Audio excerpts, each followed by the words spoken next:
Beto Tavira, bienvenido a Horizonte Lagunero. Muchas gracias, Javier. Encantado de estar en este espacio y sobre todo con toda tu audiencia.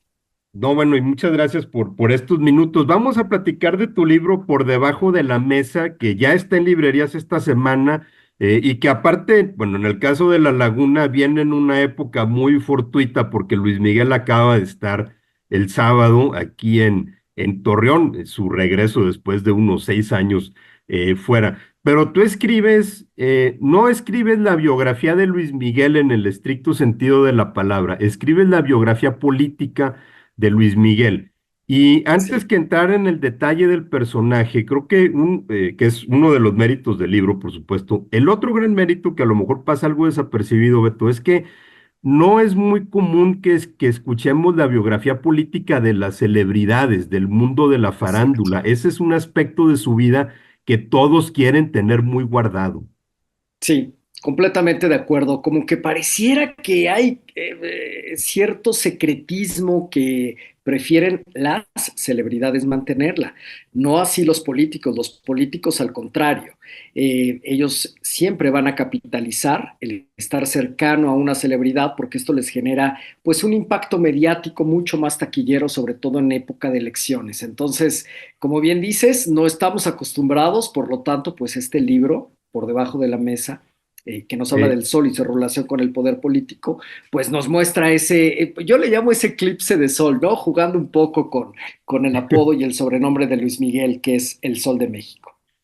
Pero sí llama la atención porque, digo, hay otras ocasiones, por ejemplo, María Félix, pues no, como que no comentaba mucho la relación que tenía con el presidente Miguel Alemán, por ejemplo, o López Mateos, que le gustaba juntarse mucho con artistas, ellos tampoco lo comentaban. Entonces creo que al descubrir esto, y que aparte te remontas, pues casi 50 años, porque te remontas al sexenio de José López Portillo. Y aquí sí ya entrando, digamos, en la biografía política de Luis Miguel. Luis Miguel es un Sí, artista que siempre ha estado muy cercano al poder, incluso cuando era niño, o sea, incluso cuando él ni siquiera tenía noción de lo que significaba esa cercanía con el poder, pero su papá, Luisito Rey, bien sabía cómo se podía aprovechar, ¿no? sí, sí, desde luego. Una de las joyas de la corona de mi libro, yo así les llamo porque desde luego no se ha escrito ni se ha publicado sobre estas joyas.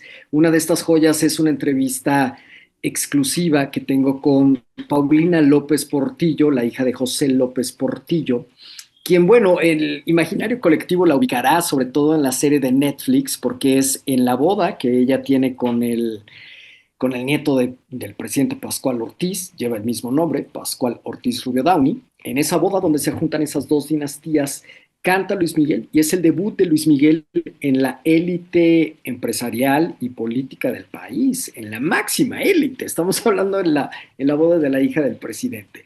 Entonces, después de 42 años de distancia, Paulina me concede la primera entrevista, rompe el silencio después de más de 40 años para platicar exactamente, para describir exactamente cómo es la escena.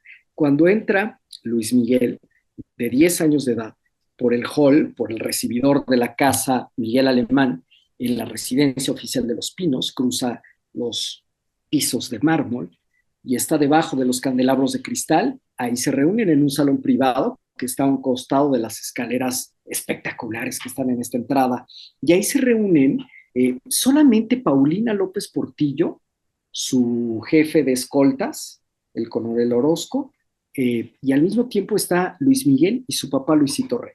Entonces, al momento de que ella me concede esta entrevista, entre otras cosas, se rompe con muchos mitos en torno a cómo había sido la negociación y si el negro Durazo había estado como intermediario y estuvo presente y los llevó y etcétera.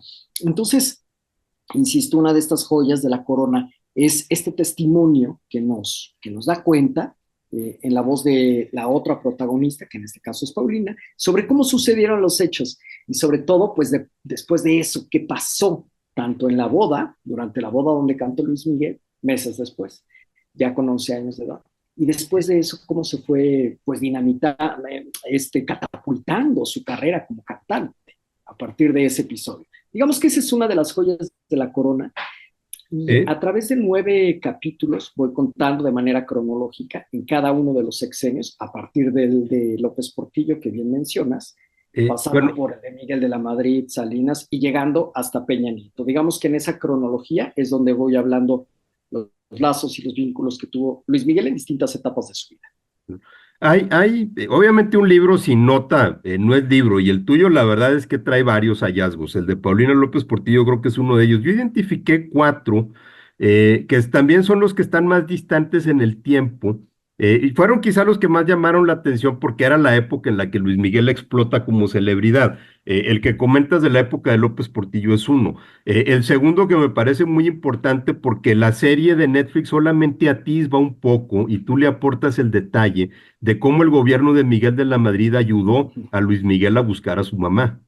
Sí, sí, desde luego, como bien dices, ahí sí hay mucha nota. Hay mucha nota porque en algún momento, sugerido por mi asistente de investigación, me dijo, oye, vamos a explorar los archivos del FBI para ver qué dice el FBI con respecto a la búsqueda de Marcela Basteri a través de sus agentes o a través de los agentes de los servicios secretos de Estados Unidos. Y entonces, pues bueno, en mi libro narro lo que dicen, tampoco quiero spoilear demasiado, pero en ese documento, pues nos dan como alguna pista sobre si estuvo involucrado el gobierno de Estados Unidos, si el FBI tiene algo que ver. Y de lo más valioso, y eso sí te puedo decir, es que al mismo tiempo pude llegar al embajador de México en Israel durante el sexenio de Miguel de la Madrid, y el embajador que desde luego ya está retirado, ya tiene el cargo de embajador eminente, etcétera, pues me tomó la llamada afortunadamente y lo pude reportear en torno a si es verdad que el gobierno de México solicitó la ayuda internacional a través de las vías diplomáticas para que interviniera el Mossad, que es el servicio de inteligencia de Israel, con el fin de poder localizar a la mamá de Luis Miguel, Marcela Basteri, en algún punto del mundo. Ella había estado o se había reportado como desaparecida, particularmente en España, en el año de 1986. Insisto, estamos hablando del sexenio de Miguel de la Madrid. Y bueno, el embajador nos va dando pistas en el libro que lo voy desarrollando de una manera con mucho contexto político e histórico para que el lector y la lectora puedan comprender lo que estaba pasando en México en ese momento y sobre todo si se pudo o no pedir la ayuda de Israel, ¿no? Claro. Porque uno lo ve como muy normal y muy natural, pero hay que entender también, pues los lazos bilaterales no siempre eran los más cordiales, no siempre las relaciones diplomáticas estaban en su mejor momento. Entonces, esa es una de las notas, digamos, pero sobre todo que tuve acceso al hijo de Miguel de la Madrid. Enrique de la Madrid también es una de las voces privilegiadas de este libro, porque Enrique lo que sí nos va dando cuenta es cómo lo vivió al interior de Los Pinos, el que Luis Miguel haya solicitado la ayuda, el favor del presidente de la República, Miguel de la Madrid, para localizar a su mamá fuera de México. Entonces, estas voces es el valor agregado y la aportación que yo tengo en este libro para poder ver el otro lado de la historia de cómo sucedieron estos vínculos, estos favores, estas ayudas en las cuales pues se ha ido beneficiando Luis Miguel a lo largo de todo este tiempo. Y que también había una relación personal ahí con Federico de la Madrid, otro de los hijos del presidente, en donde, bueno, o sea, por un lado uno pensaría, bueno, este es un uso privado de recursos públicos, pero por el otro hasta lo disculpas diciendo, bueno, pero se trataba de Luis Miguel, ¿no? Es decir, había ahí una relación en que ambas partes se utilizaban. El tercer hallazgo creo que es todo el sexenio de Carlos Salinas, porque son dos principalmente, Beto. Uno es una reconstrucción muy puntual de cómo se hizo el video de la incondicional, en Sí, donde, bueno, el productor Pedro Torres, pues prácticamente tiene la brillante idea de que todo se lo pague el ejército mexicano, como una manera también de que el ejército busque limpiar su imagen. Y la otra también, la famosísima, sobre todo famosísima por secreta, porque no había muchos detalles de cuando Luis Miguel cantó en la fiesta de 15 años de la hija de Carlos Salinas en Los Pinos y que tú revelas fotografías por primera vez. sí, afortunadamente logré obtener las imágenes del momento de la fiesta de los 15 años de Cecilia Salinas Ocelli, que se celebraron recién llegados los Salinas a Los Pinos en el año de 1989, a principios de 1989, y esas fotos salen a la luz por vez primera en mi libro, Por debajo de la mesa, que además ya está a la venta en prácticamente todas las librerías. Y en este libro vamos a poder entender eso que también muchos creían que era mito o leyenda, y que justamente esa fiesta a mí me despertó todas las alertas cuando publiqué mi libro de Los Salinas de Gortari por allá del año 2014, y encontré en un recorte de una revista, una entrevista donde Cecilia Ocelli pues decía que sí, que Luis Miguel había cantado en su fiesta de 15 años. El ángulo no era Luis Miguel para aquel libro de Los Salinas, de tal manera que la anécdota quedó consignada en una sola página, pero en mi memoria, pues quedó prendada durante casi una década, hasta que ahora, además de las fotografías, la persona que tomó las fotografías tuvo la amable atención de darme una entrevista para detallarme cómo fue, cuántas personas habían, cómo era el banquete, para poder describir cómo fue el espectáculo que tuvo Luis Miguel en esa fiesta de 15 años.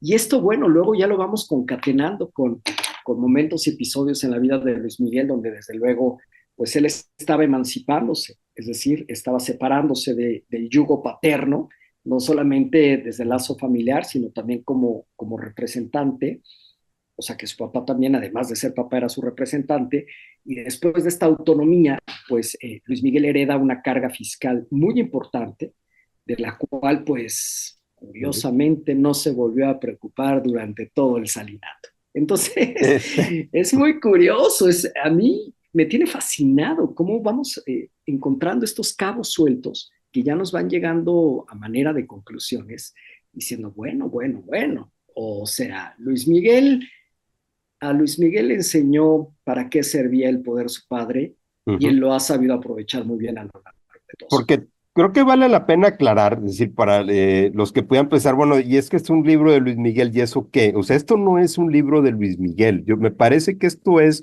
un libro sobre los nexos entre la política, la farándula y también en ciertos capítulos, como el capítulo de Guerrero, los bajos mundos, porque tú haces un relato de la larga relación de Luis Miguel con el estado de Guerrero, particularmente con Acapulco, pero también en una época en donde Guerrero estaba descendiendo en un Sí. infierno de crimen y de narcotráfico, en donde también de alguna manera Luis Miguel se ve enredado, ¿no?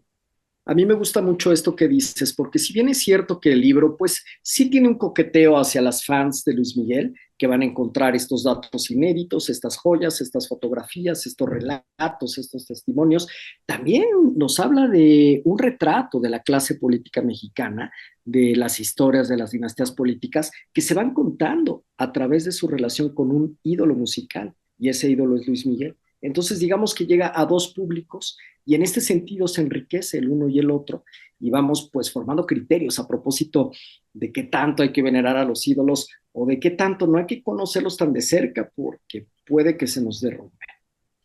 Creo que esa última parte es justo el meollo, ¿no? ¿Qué tanto si tú vas conociendo más a fondo a una persona que ha ocupado el escenario público durante tantos años y más una persona que realmente estalló, digamos, en el mundo artístico como muy pocos en el país y llegó a un grado de fama, de celebridad, de idolatría que también muy pocos han alcanzado, pues obviamente resulta mucho más interesante. Una última pregunta, Beto, finalmente, porque creo que algunos harán inevitablemente la comparación. ¿Qué tanto la serie de Netflix coincide con lo que ha sido tu reportería en este libro? Sí, pues mira, la serie de Netflix, y ellos lo avisan muy bien al inicio, es ficción. Está basada en un libro primigenio de dos autores, Javier León Herrera y Juan Manuel Navarro, particularmente de Javier León Herrera. En el primer libro que escribe Javier León, es un periodista español, en ese libro se basa, pues, la primera temporada de la serie, no toda. Y todo el tiempo, a pesar de estar basado en este libro oficial, en un libro en el que participó Luis Miguel, dio información y autorizó, etcétera, en ese sentido, pues se retrataron ciertos episodios, pero siempre utilizando la ficción. Comparado con mi libro, pues yo, si tenemos que hablar de porcentajes, yo creo que coincide quizás en un 60% la serie de Luis Miguel de Netflix con lo que yo tengo en mi libro, basándonos en los episodios que ahí contacto con la política, que hay guiños hacia la política. Es muy curioso, pero fíjate que el salinato, que es en el sexenio donde Luis Miguel estuvo más relacionado con esta familia presidencial, no se toca ni con el pétalo de una rosa en ninguna temporada de toda la serie de Netflix de Luis Miguel. Entonces, también los silencios nos dicen mucho y a partir de esos silencios es que a mí pues me van incentivando, me fueron incentivando para escribir este libro. Muy bien, Beto, pues te agradecemos muchísimo. Por debajo de la mesa de Alberto Tavira ya está en librerías, vale la pena la lectura para los fans de Luis Miguel o para quienes quieren adentrarse en los nexos entre la política y la farándula en las últimas décadas. Beto Tavira, muchísimas gracias. Muchas gracias, Javier. Invito a la gente, que luego hay gente que prefiere el tema auditivo o el tema electrónico, pues también a que lo adquieran a través de la plataforma de ebook. En distintas librerías ya tienen esta posibilidad. Y así como el audiolibro, narrado por el autor. La editorial me dice que presuma mucho esto porque casi no sucede, así que yo mismo narro mi propio libro para distintas plataformas de audiolibros. Bueno, pues ahí está, Beto. Muchísimas gracias. Gracias, Javier. Hasta pronto.